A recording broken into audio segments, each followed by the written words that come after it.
So, Wednesday, 5th of December, in exactly 4 weeks' time, I'll be flying into Amsterdam Airport. Well, I say we, there's a dog down there, and she's coming with me too. In fact, she's going to come and say hello to us now. She's behind me. Come on. So, 4 weeks left on the Korean Peninsula. Is it a reflective time? It is in a way, but it's also a time of looking forward. I've been away from my own country and my own culture for so long that I don't recognize myself. People certainly don't recognize my accent. I mean, you wouldn't believe I was from the rough end of Middlesbrough, judging by the way I speak now. And I want to see what's changed in the UK. I left the UK, recession and austerity had kicked in, and jobs were few and far between, even for a graduate with a degree in journalism, which I've never really used. Going back and looking at the job market now, from what I can see from this distance, is that it seems to be, positive. We'll see when I get home. But in the sense of not reflecting on my time here, I mean, I've had a barrel load of shit thrown at me since January. My stepdaughter tried to commit suicide, which is the most awful thing I've ever had to deal with in my life. Then I had to quit my job, which I enjoyed doing. The car went, the house went. As a result, so did the marriage.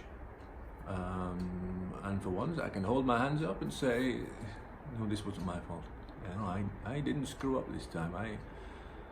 I behaved as best as I could in the situation. There was a few wobbles and there was a few nights where I drank too much, sat here by myself and were a bit bitter and twisted, which I think I was entitled to do, but I didn't get into trouble.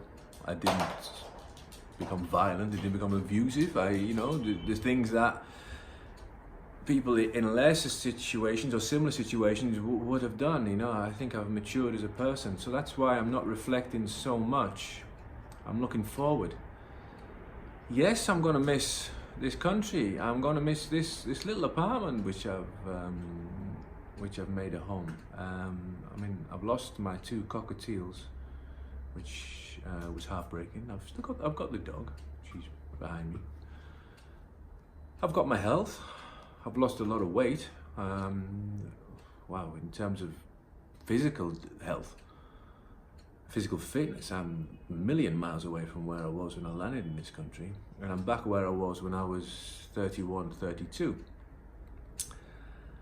Sadly, I've now got a condition called fibromyalgia, which has been brought on by stress. That's the dog throwing stuff on the floor. Stop it. Fibromyalgia. I've also got something wrong with my neck, cervical stenosis, which is basically caused by hunched at a computer all day, which is, what we all do. So these are things I've got to contend with when I get back. What else will I miss about Korea? The food. Oh, I love the food. The food here is great, healthy. The weather. Now, it's December the 5th. And it's a sunny 10 Celsius, sunny, dry winters. Now, for coming from the north of England, the orange thing in the sky is something that you only see between May and September. So yeah, the weather I'll miss. I won't miss the horrendously humid, sticky, oppressive heat we have in the summer.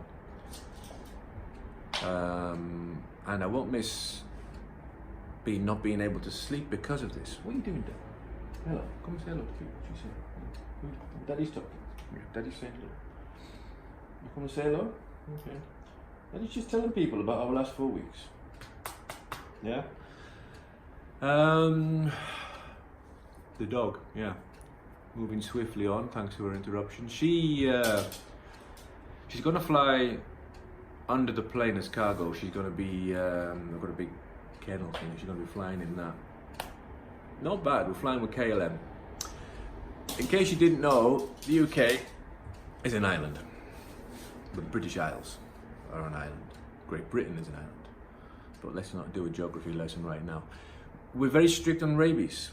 We're very strict on the vaccinations, bringing the animals in, etc., etc. We also don't allow owners to travel with their animals, either in cabin or cargo, checked baggage. Cargo, yes, but I don't fly on cargo planes. So there's two ways around it. Pay quite a lot of money for a shipping handler here, ship the dog, land Heathrow, animal reception centre, then I have to pay again import duty and a customs clearance expert person. Will you stop doing that? And that person will then bring my dog to me, and that's going to cost me, you know, thousands. It's into the thousands. Whereas the other way, the dog goes in a kennel. She's going to be stressed to blazes.